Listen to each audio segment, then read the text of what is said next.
Hello students, मैं हूं doctor मुकीम अहमद और आप देख रहे हैं डॉक्टर अहमद मैथ क्लासेस। अपने प्रीवियस वीडियो में मैंने आपको अर्थमेटिक प्रोग्रेशन एपी पढ़ाया था और आज जो मैं टॉपिक चूज कर रहा हूं आपको पढ़ाने के लिए वो है ज्योमेट्रिक प्रोग्रेशन, जिसको हम शॉर्ट फॉर्म में जीपी भी बोलते हैं। तो अर्थमेटिक प्रोग्रेशन मैंने क्या बताया था?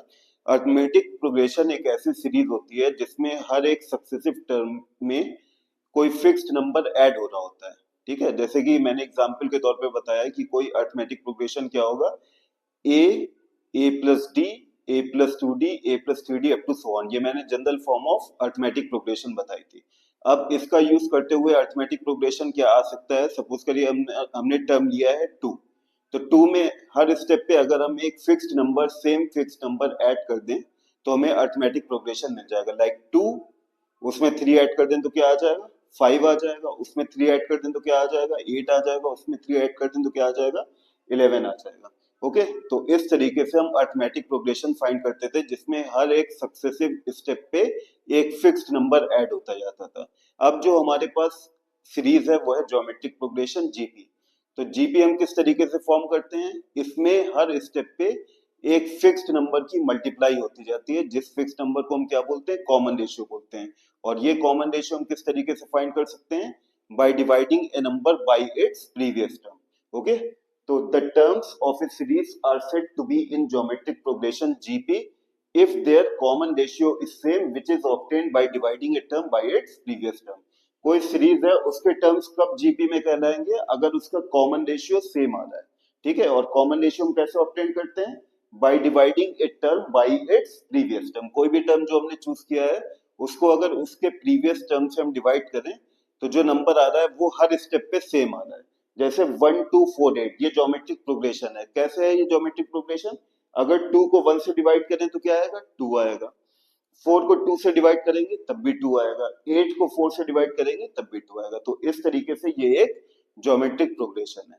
ठीक है, अर्थमेटिक प्रोग्रेशन में मैंने क्या बताया था कि एक फिक्स्ड नंबर हर स्टेप पे ऐड हो रहा था और इसमें एक फिक्स्ड नंबर हर स्टेप पे मल्टीप्लाई हो रहा है। One, one into two, two, two into two, four, four into two, eight. ठीक है, और ये फिक्स्ड नंबर कॉमन रेशियो हम फाइंड कैसे करते हैं? जो भी टर्म हम चूज कर रहे हैं उसको उसके प्रीवियस टर्म से डिवाइड कर देंगे।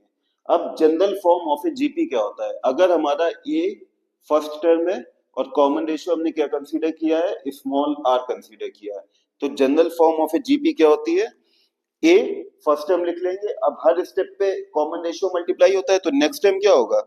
आर कॉमन रेशियो है तो ए की मल्टीप्लाई आर से हो जाएगी, ए आर आ जाएगा।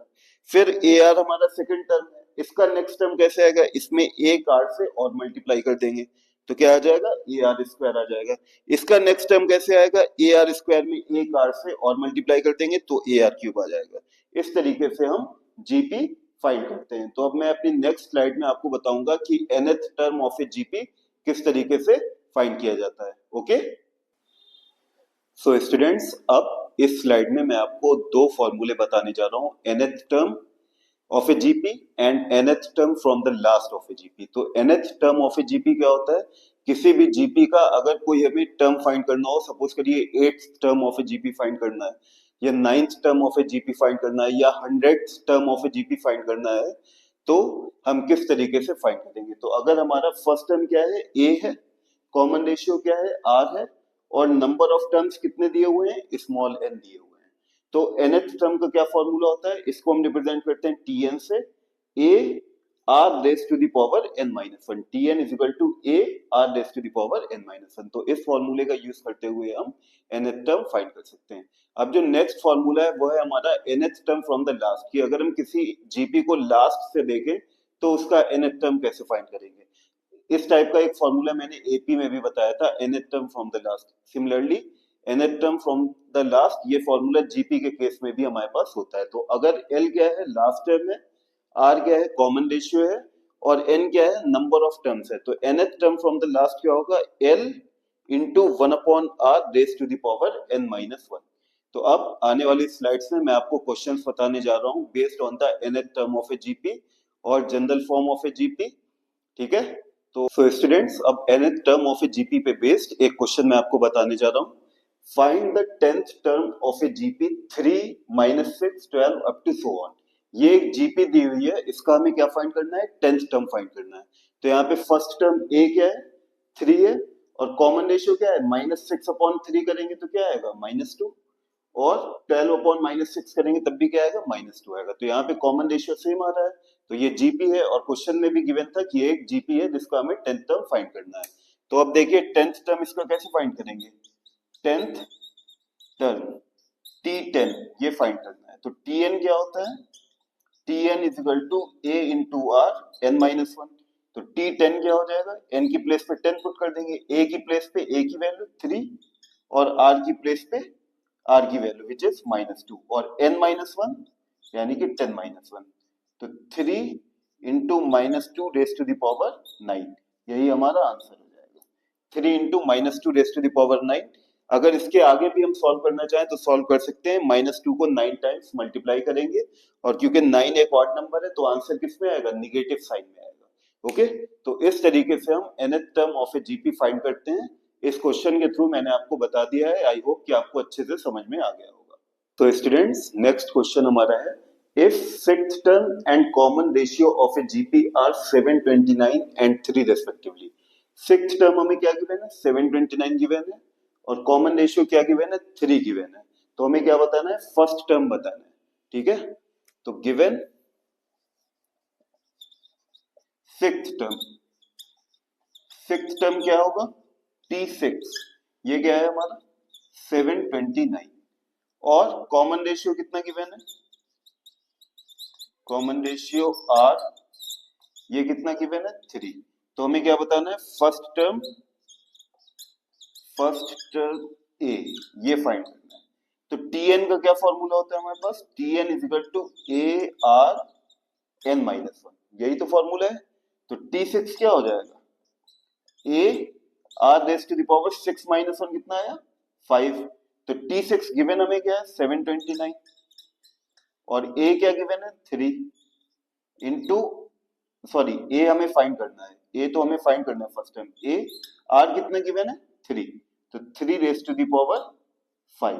अब 729 को अगर हम फैक्टराइज करें तो क्या आएगा, देखिए 729, 3 2 ज़ा 6, 3 4 ज़ा 12, 3 3 ज़ा 9, 3 8 ज़ा 24, 3 1 ज़ा 3, 3 2 ज़ा 6, 3 7 ज़ा 21, 3 9 ज़ा 27, 3 3 ज़ा 9, 3 3 6। तो 729 को हम क्या लिख सकते हैं, 3 raise to the power 6 is equal to A into 3 raise to the power 5। तो A हमारा क्या आ जाएगा, A is equal to 3 raise to the power 6 upon 3 raise to the power 5। तो A कितना आ गया हमारा, 3। तो first term of this GP is 3। इस जीपी का जिसका सिक्स टर्म क्या है, 729 है, और कॉमन रेशियो क्या है, 3 है, उसका फर्स्ट टर्म क्या आएगा, 3 आएगा, जो कि हमें फाइंड करना था। तो स्टूडेंट्स एक और क्वेश्चन मैं अब आपको बता रहा हूं, if fourth term and sixth term of a GP are 64 and 256 respectively, find the GP. अगर हमें फोर्थ टर्म क्या गिवन है, 64 गिवन है, और सिक्स्थ टर्म क्या गिवन है, 256 गिवन है, तो हमें जीपी फाइंड करना है। तो जीपी की जनरल फॉर्म क्या बताई थी मैंने, ए R square, A R cube and so on. तो जीपी फाइंड करने के लिए हमें क्या चाहिए होता है, फर्स्ट टर्म और कॉमन रेशियो चाहिए होता है। अब इस क्वेश्चन में हमें फोर्थ टर्म और सिक्स्थ टर्म गिवन है, तो फोर्थ टर्म से हम क्या फाइंड करेंगे, T4 की वैल्यू फाइंड करेंगे, ठीक है। तो T4 की जब वैल्यू आएगी वो ए आर में एक रिलेशन हमें मिल जाएगी ए और आर में। सिमिलरली T6 की वैल्यू जो हमें गिवन है 256, उससे एक और इक्वेशन मिलेगी ए और आर में। उन दोनों इक्वेशन का यूज करते हुए हम ए और आर की वैल्यू फाइंड करेंगे, और फिर जनरल फॉर्म ऑफ जीपी की डेफिनेशन यूज करते हुए जीपी फाइंड कर लेंगे। तो सबसे पहले मैंने क्या कंसीडर किया, फर्स्ट टर्म क्या है ए, और कॉमन रेशियो क्या है आर। तो गिवन हमें क्या है, फोर्थ टर्म,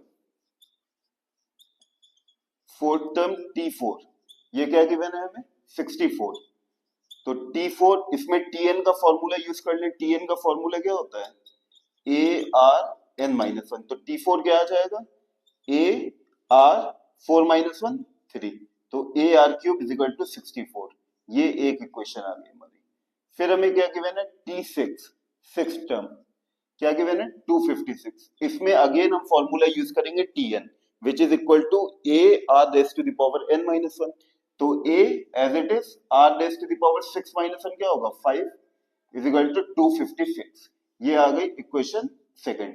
अब देखिए एक इक्वेशन है A R cube is equal to 64 और एक इक्वेशन है A R five is equal to 256। अगर मैं इक्वेशन 2 को इक्वेशन 1 से डिवाइड करूं तो ए और ए तो कैंसिल हो जाएगा और आर की पावर क्या आ जाएगी, R five upon R three मतलब आर स्क्वायर, और 256 भी 64 से कैंसिल होगा।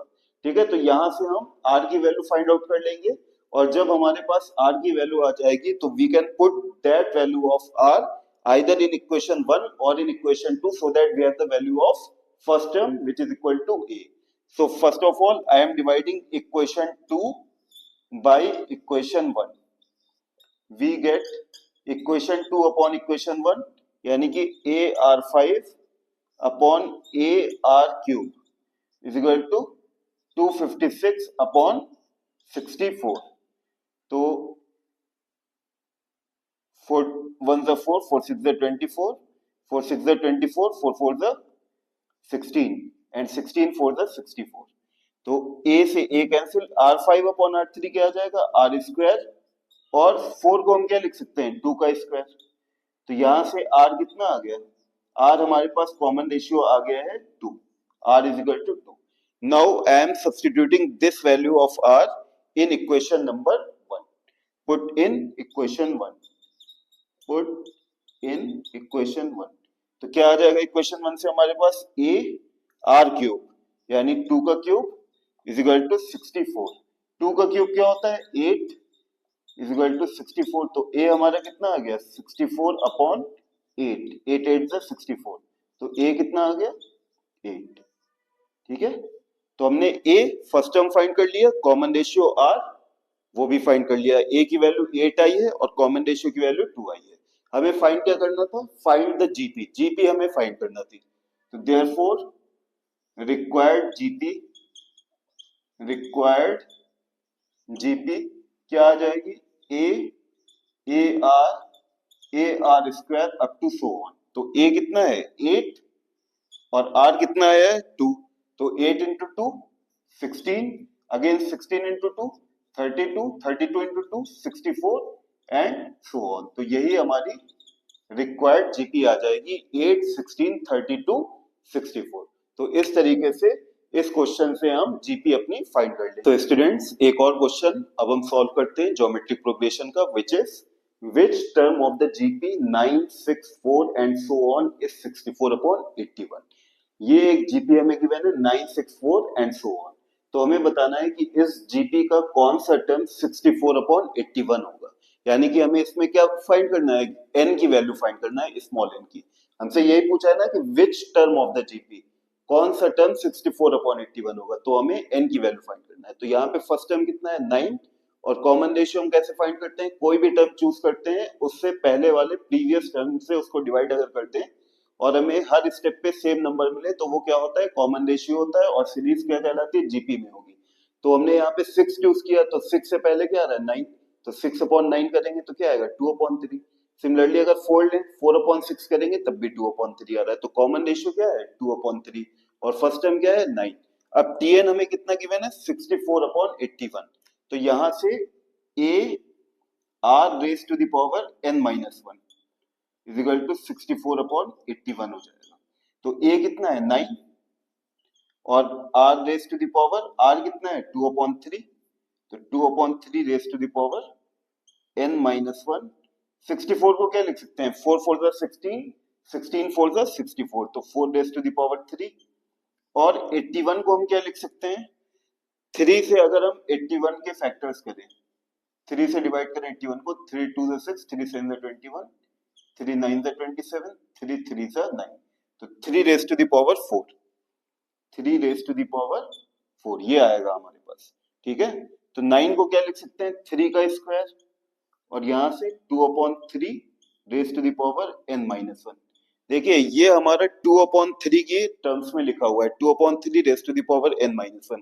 तो अगर हम इन फैक्टर्स को भी देखिए, ये तो 3 की फॉर्म में है ही, अगर 4 को हम 2 के टर्म्स में लिख लें तो कंपैरिजन दोनों साइड हम कर सकते हैं। तो 4 रेज टू द पावर 3 को क्या लिख सकते हैं, 4 को लिखेंगे 2 का स्क्वायर और होल पावर में 3 upon 3 raise to the power 4, और ये जो 3 स्क्वायर है इसको यहाँ पे क्रॉस मल्टीप्लाई कर देते हैं।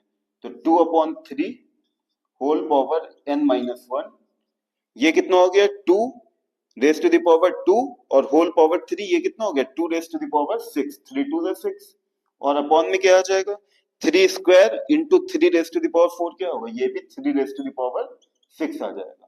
तो 2/3 raise to the power n minus one, इसको होल पावर में लिखे दोनों ही टर्म की, जो न्यूमरेटर में 2 आ रहा है उसकी पावर भी 6 है, और जो डिनोमिनेटर में 3 आ रहा है उसकी पावर भी 6 है। तो अगर हम इसको होल पावर में लिखें तो क्या लिखेंगे 2/3 रेस टू द पावर 6।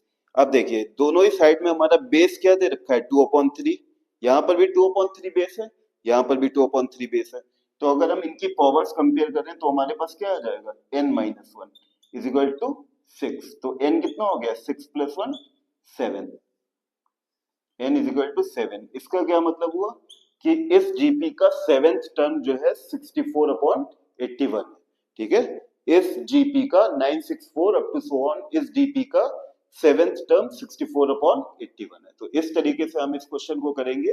इस क्वेश्चन में हमें बस ये बताना था कि नंबर ऑफ टर्म, कौन सा टर्म 64/81 होगा, जो कि हमने इजिली कर लिया है। आई होप कि आपको ये अच्छे से समझ में आया होगा।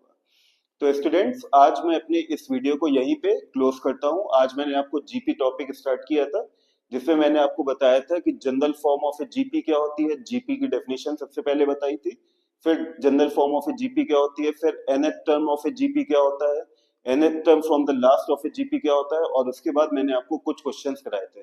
आई होप कि आज जो मैंने आपको पढ़ाया है वो आपको अच्छे से समझ में आया होगा, और अपने नेक्स्ट वीडियो में मैं आपको sum of n terms of a GP से रिलेटेड क्वेश्चंस बताऊंगा।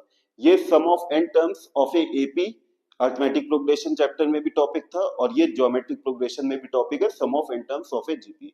तो उम्मीद करता हूं कि ये वीडियो आपको पसंद आया होगा, और अगर आपको वीडियो पसंद आ रहा है, मेरा जो भी कंटेंट मैं प्रोवाइड कर रहा हूं, तो प्लीज मेरे channel doctor Ahmad math classes को ज्यादा से ज्यादा सब्सक्राइब करें, लाइक करें, और अपने फ्रेंड सर्कल में शेयर करें। ओके, तो मैं हूं डॉक्टर मुकीम अहमद, और आप देख रहे थे doctor Ahmad math classes. Thank you and have a nice day.